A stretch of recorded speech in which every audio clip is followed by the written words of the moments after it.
한 주 동안 우리는 많은 선택을 하면서 살아가죠. 무엇을 먹을까? 언제 잘까? 누구를 만날까? 어떤 일들을 처리할까? 막 이런 여러 가지 선택들을 하면서 우리는 살아가는데 꼭 선택하고 난 다음에는 꼭 후회가 오는 것이 선택의 숙명 아닌가라는 생각들을 합니다. 내가 그때 A가 아니라 B를 선택했으면 어떻게 됐을까? 내가 이 사람이 아니라 저 사람을 만났으면 어떻게 됐을까? 뭐 이런 생각들을 이제 많이 한다라는 이야기. 그리고 우리의 삶의 경험적으로 그렇게 생각되는 것들을 봤습니다. 지난주에 기독교 신문에 목회자들의 뭐 이렇게 배우자 만족도가 좋다 뭐 이런 얘기 이런 신문 기사를 본 적이 있는데 기독교 신문이었는데 질문이 이거였어요. 만약 타임머신이 생겨서 과거로 돌아간다면 이 배우자와 다시 결혼하겠습니까? 라는 건. 목회자들한테 이런 질문을 던지는 건 진짜 좀 이상하긴 한데 어쨌든 뭐 부부 관계 만족도를 이제 조사하는 거니까 그래서 뭐 77%의 이제 목회자들이 다시 선택하겠다라는 뭐 이런 얘기를 했다라고 이야기하는데 뭐 어차피 그럴 일이 없으니까 그렇게 대답한 거 아닌가? 진짜 다시 선택의 순간이 온다면 그렇게 대답할까라는 생각들을 하기도 했는데 어쨌든 선택한다라는 것은 무언가를 선택한다라는 것은 우리들 가운데 굉장히 힘들고 어려운 그리고 고민 끝에 내린 결론들이라는 거죠. 내가 뭔가를 선택한다는 건 합리적으로 생각을 해본다는 거. 내가 이걸 선택했을 때 얻을 수 있는 유익, 그리고 내가 이것을 포기했을 때 나타날 수 있는 결과들. 그래서 이런 것들을 고민하고 걱정해서 결론적으로 내가 이걸 선택한다라고 이야기할 수 있을 것입니다. 나름대로 그때 당시에는 굉장히 합리적이고 정확한 결론들을 내린 선택들일 거라는 거죠. 근데 이제 시간이 지나고 나면 어떤 후회와 염려 그리고 또 왜 그랬을까라는 자책들이 우리 가운데 들어오게 될 것입니다. 오늘 이제 본문에서 이제 가말리엘이라는 최고의 석학이 등장합니다.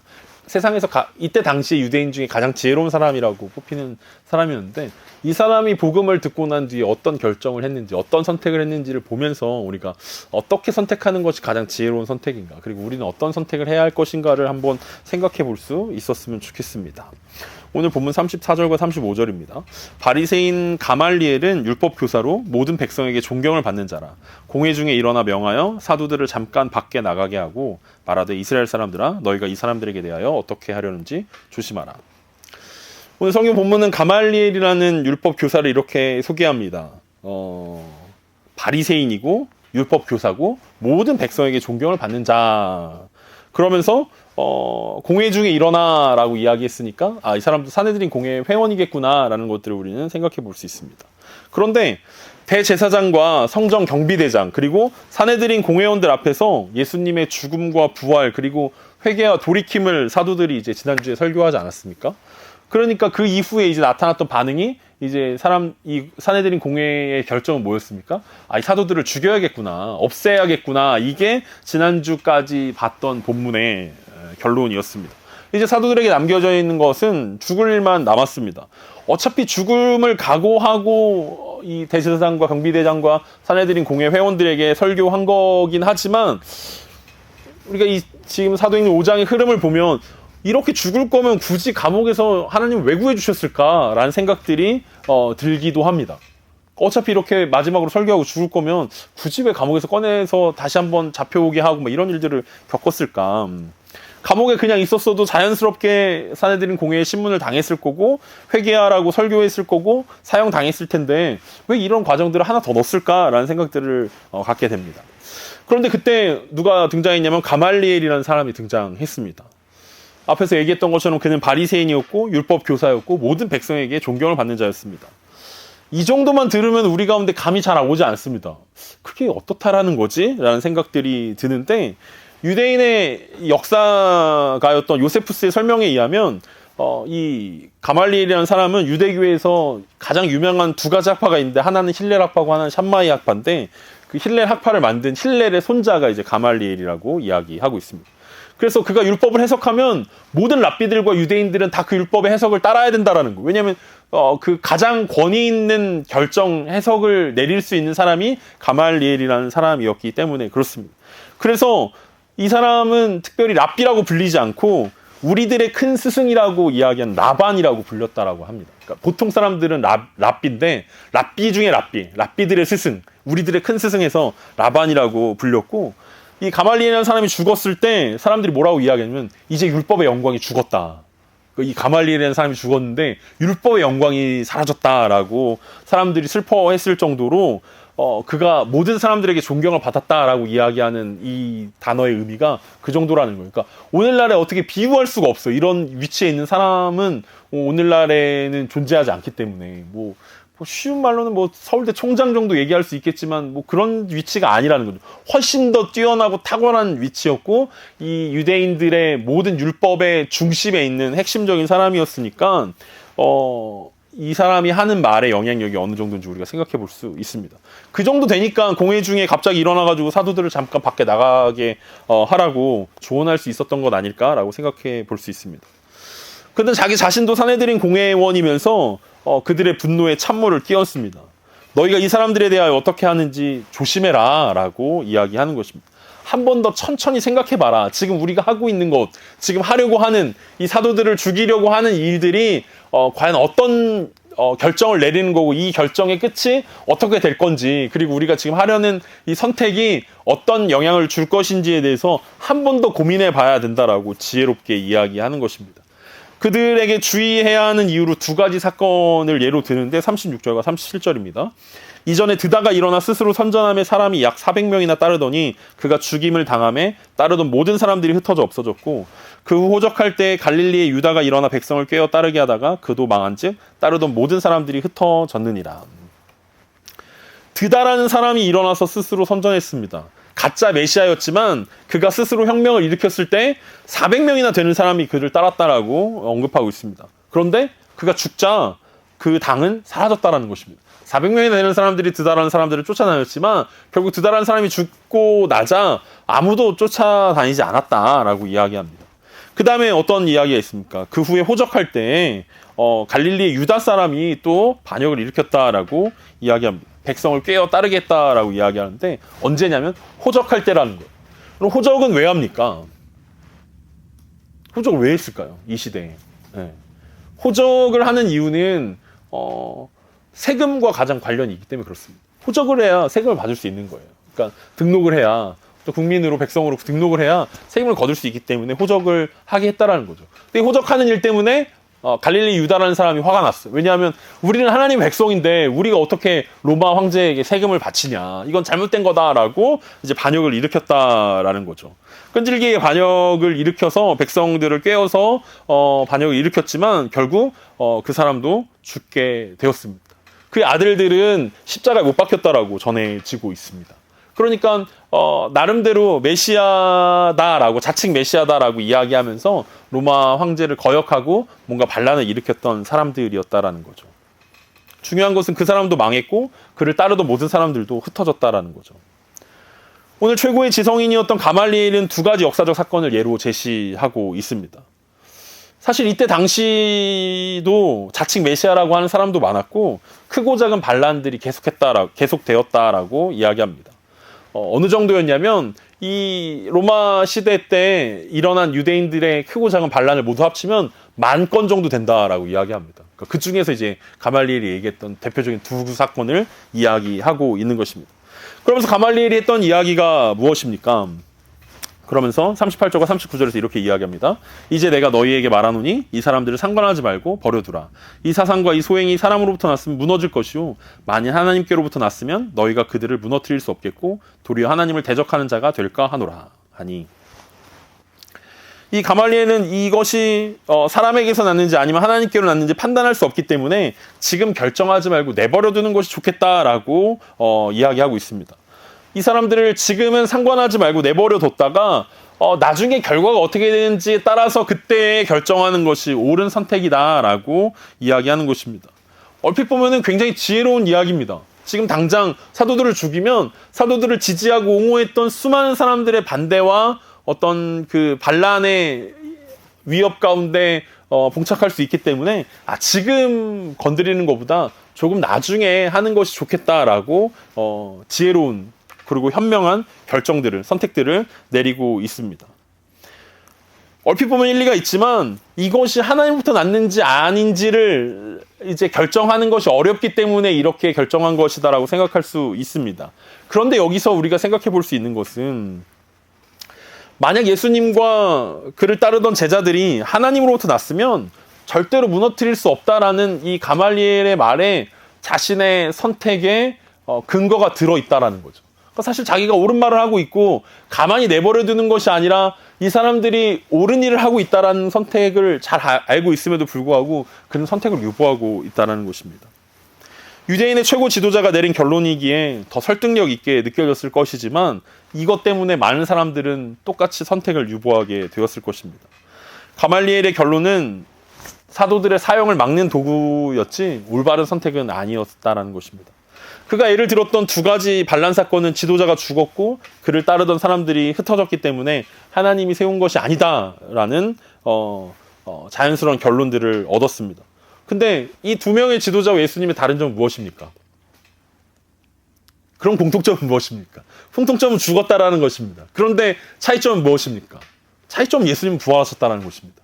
그러니까 똑같이 이 두 사람, 이 드다와 갈릴리 사람 유다와 예수님을 동일시하기에는 예수님은 죽었다 살아나셨는데 이 사람들은 그냥 죽은 사람들이었다라는 거죠. 그러니까 가말리엘은 부활을 알고 믿고 있는 바리새인으로서 예수님의 부활 사건들을 경험했음에도 불구하고 똑같이 이 드다나 갈릴리 유다처럼 예수님을 생각하려고 했다는 것입니다. 또 다른 한 가지는 사람들이 얼마나 모이느냐가 진리의 잣대가 되지 않는다라는 것입니다.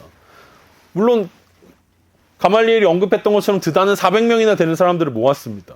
그런 식으로 치면은 지금 이 사도들이 모으고 있는 수천 명의 혹은 10,000명 이상의 사람들이 모여 있기 때문에 이 사람들은 하나님으로부터 온 것이 맞다라고 인정할 수밖에 없는데 조금 더 기다려보자라는 것입니다. 언제 무너질지 모르니까 조금 더 기다려보자라고 이야기하는 거죠.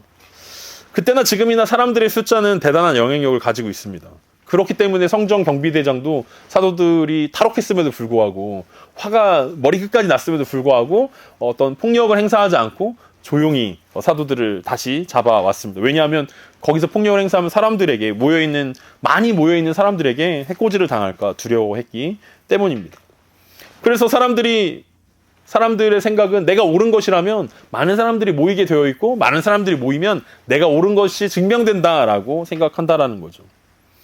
여러분 신천지가 수료식을 할 때 10만 명이 모인다라고 이야기합니다. 이만희 총회장님인가? 아무튼 뭐 그분은 헬기 타고 막 내려오시더라고요. 그러면 거기에 10만 명이 모였기 때문에 그것이 진리가 되고 그것이 옳은 일들이 되어질 수 있습니까? 아, 거기에 진리가 있고 새 생명이 저기에 있구나 이렇게 느낄 수 있겠습니까? 그런데 제가 우연히 유튜브에서 그 수료식에 참여했던 어떤 수료생의 인터뷰를 봤는데 인터뷰에서 그 사람이 이렇게 얘기하더라고요. 아, 오늘 여기 10만 명이 나왔다. 하나님의 영광이 이곳에 가득한 걸 보게 돼서 너무 감사하다라고 이야기하는 인터뷰 장면을 본 적이 있습니다. 그곳에 가득했던 것은 사람들이었음에도 불구하고 그의 고백은 하나님의 영광이 이곳에 가득했다라고 이야기하는 것입니다. 그들이 느낀 것은 하나님의 영광이라고 이야기합니다. 신천지만 그렇습니까? JMS도 그렇고 뭐 여호와의 증인도 뭐 다 비슷하지 않습니까? 모든 이단들의 특징은 많은 사람들을 모아놓고 이것이 하나님의 영광이다. 이것이 이렇게 많이 모였기 때문에 이것은 하나님으로부터 나온 것이 아니면 이것이 불가능하다라고 주장하는 것들에 있지 않습니까? 그런데 놀랍게도 기존 교회도 똑같이 사람들을 많이 모아놓고 이것이 하나님의 영광이다라고 이야기하고 있습니다. 만약 이것이 맞다면 가말리엘의 사람이 많이 모이는 것을 우리가 하나님이 세우신 건지 아닌지 판단하자라고 이야기하는 것이 맞는 이야기가 될 수도 있을 것입니다. 하지만 가말리엘이 말한 사람들이 모이는 것으로 그것이 하나님으로부터인지 사람으로부터인지 구별할 수 있는 것은 굉장히 위험한 일일 것입니다. 많은 사람들이 그것을 주장한다고 해서 그것이 진리가 될 수는 없다는 것입니다. 많은 사람들이 프로야구와 프로축구에서 자기 팀을 응원합니다. 그렇다고 해서 그게 진리가 될 수는 없는 거예요. 자기네 팀을 응원하는 거지. 그래서 한 마음과 한 뜻이 돼서 소리를 지르고 같이 손을 들고 응원을 하고 막 이렇게 하지만 그럼 여기 모인 팀이 더 많기 때문에 우리 팀이 더 응원을 많이 하기 때문에 진리가 되느냐 생명이 있냐 이렇게 이야기할 수 없다라는 거죠. 역사적으로 잘못된 결정에 많은 사람들이 지지해서 불행한 결과를 초래했던 많은 사건들을 우리는 쉽게 찾아볼 수 있습니다. 앞에서 질문한 것처럼 어차피 사형당할 거면 왜 굳이 제자들을 감옥에서 풀어줬을까에 대한 답이 아마 여기에 있는 것 같습니다. 가말리엘을 비롯한 사내들인 공회 회원들에게 진짜 진리가 무엇인지 복음이 무엇인지 보여주기 위한 하나님의 하나의 장치였다라고 우리는 생각해 볼 수 있을 것입니다. 능력이 나타나는가? 새 생명이 새 생명이 나타나고 있는가? 그들이 목숨을 걸고 그것 가운데 진리를 주장하고 있는가? 이런 마음, 이런 것들을 살펴보면서 우리가 선택을 내려야 한다라는 것입니다. 어쨌든 가말리엘의 조언은 사람들의 마음을 움직였습니다. 동의하지는 않아도 동의하는 척이라도 해야 되는 위치에 있는 사람이었기 때문에 그의 말을 들어야만 했습니다. 천하의 가말리엘이라는 사람이 말하는 것인데 그럼 누가 여기서 거절할 수 있겠습니까? 그래서 그들은 가말리엘의 말대로 그냥 내버려 두는 편을 선택했습니다. 근데 그냥 내버려 두는 것은 마음에 성이 차지 않았습니다. 그냥 내버려 둘 수는 없다. 때려서 내보내자라는 것이 이들의 선택이었습니다. 40절과 41절입니다. 그들이 옳게 여겨 사도들을 불러들여 채찍질하며 예수의 이름으로 말하는 것을 금하고 놓으니 사도들은 그 이름을 위하여 능욕받는 일에 합당한 자로 여기심을 기뻐하면서 공회 앞을 떠나니라. 그들이 가말리엘의 말을 옳게 여겨서 사도들을 죽이지는 않았지만 다시 사도들을 불러들여서 채찍질하고 예수의 이름으로 말하는 것을 금하고 놓아 주었습니다. 사도행전에서 나타난 첫 번째 물리적인 박해였습니다. 맞은 것은 처음 있는 일들이었다라는 거죠. 그러니까 예수님의 이름을 전하는 것 때문에 채찍질을 당한 것입니다. 채찍질이라고 이야기하면 우리는 그냥 흔하게 말이나 소 이렇게 한 대 때리는 것처럼 한 대 맞고 그냥 사도들이 풀려났구나라고 우리는 쉽게 생각할 수 있는데 우리가 예수님이 채찍질을 당했을 때의 모습들을 생각해 본다면 이 채찍질은 그냥 단순한 채찍질이 아니라는 것입니다. 한 대 끈으로 그냥 한 대 맞고 끝나는 것이 아니라 우리가 그 패션 오브 크라이스트 같은데 영화 보면은 나오지 않습니까? 채찍 끝에 이렇게 납이 붙어 있어서 맞으면은 막 살점이 떨어져 나가고 그래서 바울이 뭐라고 이야기합니까? 자기가 복음을 전하다가 40에 하나 감한매를 내가 5번 맞았다. 그러니까 이 5번 맞았다는 게 얼마나 대단한 거냐면 이 한 번 맞을 때마다 기절해 버린다는 거예요. 사람이 이 채찍질에 맞으면 맞을 때마다 기절하는 게 너무나 당연한 거고 죽는 사람들도 비일비재하게 나왔던 것이 이때 당시의 채찍질이었습니다. 그냥 우리가 학교 다닐 때 맞았던 매 한 대 맞는 이런 개념이 아니라는 거예요. 이 바울이 얘기했던 40에 하나 감한 39번의 채찍질을 당하면 목숨을 잃는 경우들이 종종 나왔습니다. 그런 채찍질을 당하고 노임받은 사도들의 반응이 여러분 더 놀랍지 않습니까? 채찍질을 당하고 예수의 이름으로 말하는 것을 금하여 놓았는데 41절에서 아까 읽었던 것처럼 어떻게 합니까? 그 이름을 위하여 능욕받는 일에 합당한 자로 여기심을 기뻐하면서 공회 앞을 떠났다라고 이야기합니다. 여러분 때렸던 사내들인 공회 회원들이 얼마나 놀랐겠습니까? 한 대 맞으면 기절하거나 죽을 수도 있는 심한 채찍질을 당하고도 이 사도들이 기뻐했다라는 거예요. 여러분 첫 번째 베드로와 요한이 사내들인 공회에 잡혔다가 풀려났을 때 여러분 그때 어떤 일들이 있었습니까? 모여서 함께 기도했던 일들 기억합니까? 교회는 계속해서 복음의 능력이 나타나게 해달라고 기도했었습니다. 그리고 오늘 두 번째 사내들인 공회에 잡혀갔어요. 두 번째 12사도가 잡혀가서 사내들인 공회에 잡혀갔다가 풀려났을 때 이들의 반응은 기뻐했다라는 것입니다. 복음의 진리를 아는 제자들의 모습은 실로 놀랐습니다. 더군다나 사도들이 기뻐한 이유가 무엇이었냐면 여러분 만약에 여러분들이 이 상황이었다면 여러분들이 기뻐했던 이유는 무엇이겠습니까? 저였으면 와 풀려났다.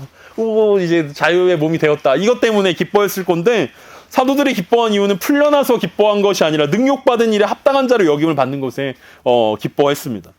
풀려난 것에 대한 감사가 아니라 매를 맞은 것에 대한 감사라는 것입니다. 이 사도들이 정신이 이상해진 거 아닙니까? 매 맞았다고 기뻐한다라는 거예요. 우리가 사도들이었다면 우리 엄청 불평했을 것 같지 않습니까? 이러려고 풀어준 겁니까? 감옥에서 조용히 천사를 통해서 꺼내줬으면 매 맞는 것도 지켜줘야지. 다니엘의 새 친구처럼 풀무풀에 들어가도 막 멀쩡하게 만들다든지 채찍이 막 몸에 맞으면 막 튕겨나가고 아무런 해를 끼치지 못하고 막 사람들이 깜짝 놀래고 막 이런 모습들이 보여줘야 되는데 하나님은 감옥문은 쉽게 여셨는데 채찍은 안 막아주신다라는 거죠. 이게 그렇게 어려운 겁니까? 우리 막 이렇게 기도했을 것 같아 하나님한테. 하나님 채찍 막아주는 게 그렇게 어렵습니까? 그냥 한 번만 하시면 되는데 왜 그건 안 막아줍니까? 뭐 이렇게 불평했을 수도 있을 거다라는 생각들을 합니다. 그런데 사도들이 이 고난에 대처하는 모습들을 한번 보면 우리가 세상을 살아가면서 고난을 당할 때 우리의 모습이 이래야 되는구나라는 것들을 생각해 볼 수 있습니다. 첫 번째 사내들인 공회에 잡혔다가 돌아왔을 때 이들이 반응했던 건 기도였습니다. 두 번째 잡혔다가 풀려났을 때 이들이 했던 건 감사와 찬양이었습니다. 그렇다면 우리가 세상 가운데서 만나는 고난과 어려움 가운데서 우리가 해야 되는 것도 기도와 감사, 찬양이어야 되겠다라는 생각들을 하게 됩니다.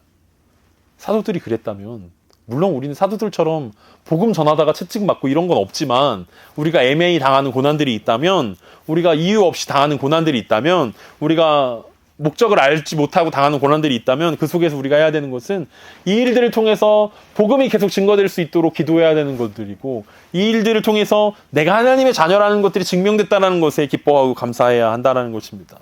왜 제자들이 이런 반응을 보였냐면, 누가복음 20장 9절에서 10절에 보면 예수님이 이런 비유를 하셨던 적이 있습니다.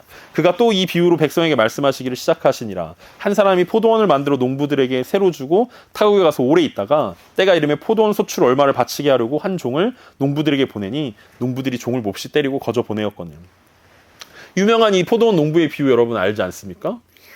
한 주인이 포도원을 만들고 멀리 타국에 가서 이제 종을 보냈는데, 이 소작농들이 종을 귀히 여기지 않고 때려서 거저 보냈다라고 이야기합니다. 그래서 또 종을 또 보내고 마지막에 이 주인이 어떻게 합니까?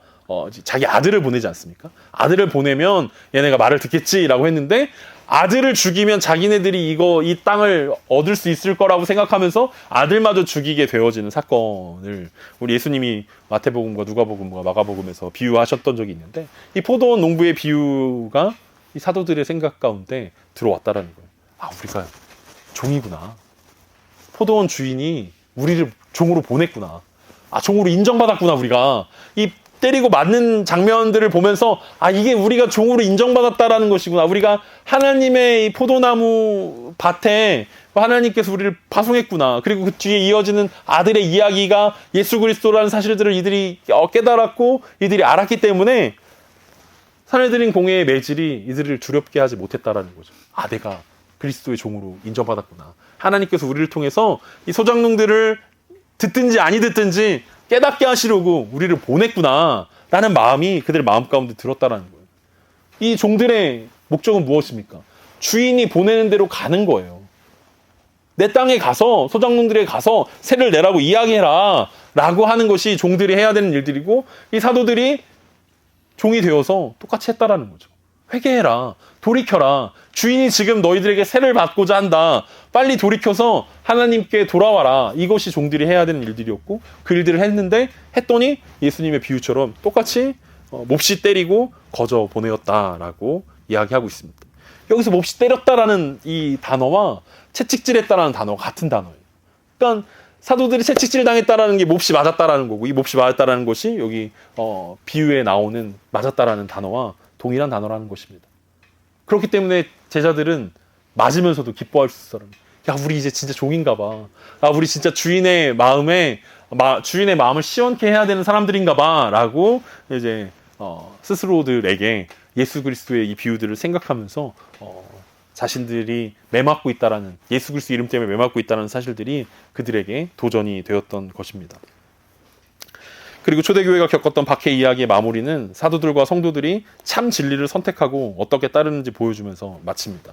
42절에 그들이 날마다 성전에 있든지 집에 있든지 예수는 그리스도라고 가르치기와 전도하기를 그치지 아니하니라. 이 사도들이 사내들인 공회에서 매를 맞고 풀려나서 그들이 언제 어디서나 늘 하던 일이 있습니다. 그것은 예수는 그리스도라고 가르치는 것과 전도하는 것이었습니다. 성전에 모이면 예수는 그리스도라고 이야기하고 전도하기를 그치지 않았습니다. 집에 가도 거기서도 예수는 그리스도라고 가르치고 전도하기를 그치지 않았다라고 이야기하고 있습니다. 분명 사내들인 공회는 심한 채찍질과 함께 사도들에게 절대로 예수님의 이름을 말하지 말라라고 했습니다. 어쩌면 그들은 이렇게 하면 사내들인 공회가 채찍으로 협박하고 위협하고 제자들을 놓아주면 이제 예루살렘을 떠나서 갈릴리로 다시 돌아가겠지. 원래 본거지로 가겠지. 이제 좀 예루살렘 조용해지겠지. 이런 것들을 기대하면서 사도들을 때리고 놓아주지 않았을까라는 생각들을 합니다. 그런데 이 사도들은 그리스도의 종으로서 마땅히 해야 할 일들을 했습니다. 그것은 예수는 그리스도라고 이야기하는 것입니다. 예수님이 메시아입니다 라고 고백하는 것입니다. 예수님이 나의 구원자입니다 라고 말하는 것입니다. 이 말은 쉬운 말로 예수님이 나의 왕입니다 라고 고백하는 것이었습니다. 예수님이 나의 전부입니다 라고 가르치는 것, 그리고 예수님이 우리의 왕, 우리의 구원자라고 사람들에게 전하는 것을 그치지 않았다는 것입니다. 이것이 그들의 선택이었습니다. 최고의 석학이면서 최고의 지혜자라고 불렸던 가말리엘은 유보하는 선택을 했습니다. 아무것도 하지 않겠다, 기다리겠다라는 선택을 했습니다. 그들 가말리엘보다는 지혜롭지 않지만 그래도 꽤 지혜롭다라고 여겨지는 산헤드린 공회의 회원들, 바리새인과 대제사장과 서기관들과 사두개인들은 그래도 그 당시에 꽤 지혜롭다라고 여겨지는 사람들이었지만 그들은 복음을 배척하기로 선택하였습니다. 그런데 가장 지혜롭지 않은 어부였고 그냥 보통 사람이었던 이 사도들은 복음을 따르기로 선택을 합니다. 예수님을 따르기로 선택을 합니다. 예수님을 전하고 예수님이 왕이라고 고백하는 선택을 합니다. 그것이 그들의 선택이었습니다. 이 사도행전은 복음을 들은 사람들의 이 세 가지 반응이 계속해서 이어집니다. 제자들처럼 복음에 적극적으로 순종하고 동참하는 것입니다. 또 다른 하나는 산헤드린 공회의 회원들처럼 적극적으로 대적하고 방해하는 것입니다. 마지막으로 오늘 확인한 가말리엘처럼 지혜롭게 선택을 유보하는 것입니다. 그리고 사도행전과 그 이후에 많은 사람들은 대부분 지혜롭기 때문에 가장 지혜로웠던 가말리엘의 선택을 따릅니다. 아직 시간이 있고 지금 선택하기엔 너무 이르고 조금 더 지켜봐야 된다라고 생각합니다. 세상적인 지혜는 그런 선택이 맞을 것입니다. 조금 더 지켜보자, 조금 더 분석해보자, 조금 더 생각해보자, 조금 있으면 어떤 결과들이 나올 거야 라고 생각하는 것입니다. 빨리 선택하면 큰 후회를 가져올 수 있기 때문에 조금 천천히 기다리자, 인내심을 갖고 견뎌보자 라고 이야기합니다. 그런데 인내심을 갖고 지혜롭게 조금 유보하는 것이 복음 앞에서 어쩌면 계속 우물쭈물하게 만드는 결코 지혜롭지 못한 선택이 되는 경우들을 우리는 많이 보게 됩니다. 나이가 조금 더 들면, 삶이 조금 더 안정되면, 조금 더 세상 가운데서 평안해지면, 안정을 누리면 그때 복음을 선택하겠다라고 조금만 하면서 세상의 기쁨과 복음의 기쁨 둘 다 취하고자 하는 어리석은 선택을 하는 경우들이 우리 가운데 많이 있다는 것입니다. 물론 우리는 예수님을 선택했습니다. 지혜로워서 선택한 건 아닐 것입니다. 어찌됐든 우리는 가말리엘이나 어떤 대제사장처럼 그런 세상적인 지혜가 우리 가운데 충만했기 때문에 세상적인 지혜를 가지고 예수 그리스도를 선택한 것은 아닐 것입니다. 우린 본능적으로 예수님이 진리라는 사실들을 알았습니다. 예수님이 진리구나. 왜냐하면 그곳에 생명이 있고 그곳에 진리가 있고 그곳에 참 소망이 있다는 것을 알게 되었기 때문입니다. 그런데 중요한 것은 무엇입니까? 진리를 선택한 사람들이 진짜 기쁨이 있고 진짜 소망이 있어야 되는데 그렇지 않을 때가 많이 있다라는 거예요. 우리가 찬양으로 맨날 부르던 살아계신 주, 나의 참된 소망, 걱정 근심 전혀 없네, 이렇게 찬양할 때 이렇게 고백하는데 실제 막 걱정 근심이 가득하면서 걱정 근심 없어, 나는 예수님을 날 선택했기 때문에 난 아무것도 걱정하지 않아, 그런 걱정, 세상적인 걱정 난 두렵지 않아 라고 이야기하는데 얼굴은 죽을 상을 하고 있다라는 거죠. 얼굴은 죽어가고 있는데 걱정과 근심 가득한데 나는 예수님 때문에, 예수님을 선택했기 때문에 그렇지 않아 라고 이야기할 때가 있다는 거예요. 왜 그렇습니까? 가말리엘처럼 선택을 유보하고 있기 때문에 그럴 수 있다는 거예요. 예수님은 분명히 한 사람이 두 주인을 섬기지 못한다라고 말씀하셨음에도 복음 앞에서 우리는 세상의 기쁨과 복음의 기쁨 둘 다를 원하고 있다는 거죠. 그러니까 세상의 근심과 세상의 걱정이 우리의 마음 가운데 들어올 수밖에 없습니다. 왜냐하면 두 가지 기쁨을 다 누리고 싶기 때문에, 그렇기 때문에 두 가지 근심 다 우리의 삶들을 공격하고 우리를 어렵게 하게 될 것입니다. 우리 복음 앞에서 가장 지혜로운 선택을 했으면 좋겠습니다. 세상의 즐거움과 자랑들을 빨리 포기하고 주님이 주시는 기쁨에 동참할 수 있었으면 좋겠습니다. 제 아들이 매질을 당하면서 기뻐할 수 있었던 이유는 그것이 옳은 선택이었고 그것이 생명의 길이었고 주님이 보여주시고 주님이 걸어가신 그 길이었기 때문에 제 아들에게는 또 다른 선택지가 없었다라는 거예요. 사도들은 예수님이 선택한 그 선택을 그대로 따라가면 됐기 때문에 그랬다라는 거죠. 사도 바울도 이 사도들이 선택했던 그 선택 그대로 선택하게 됩니다. 예수를 만난 이후에 사도 바울의 선택이 그랬다라는 거죠.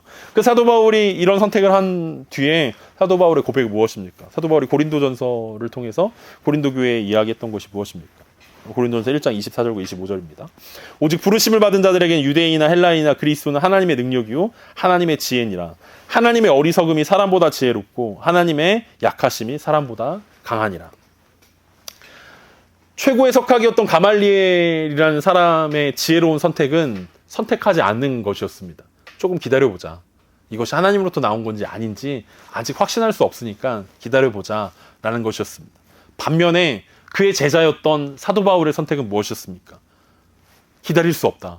지금이어야 된다라는 것이었습니다. 나는 예수 그리스도를 전국적으로 따르고 그분이 왕이고 그분이 그리스도고 그분의 메시아고 그분이 나의 구원자고 그분의 나의 왕이시다라는 사실들을 적극적으로 선포하고 가르치고 전도하는 일들에 자신의 삶들을 다 써야겠다라는 것이 바울의 선택이었습니다.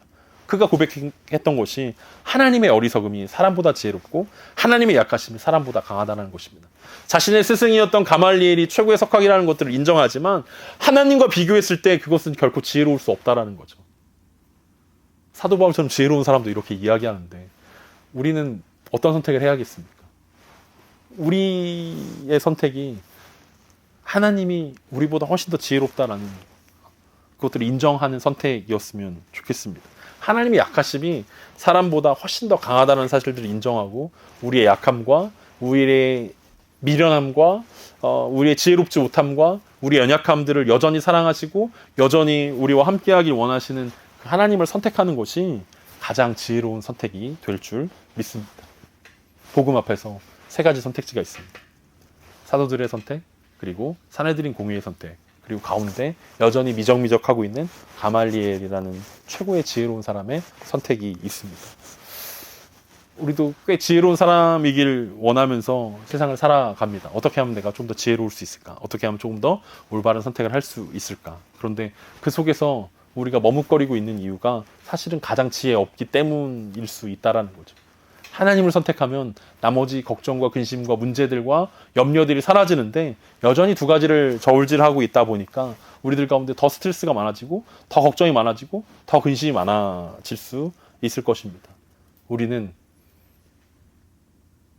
지혜롭지 못하지만 가장 지혜로운 하나님의 선택을 우리는 선택하기로 결정해야 할 것입니다.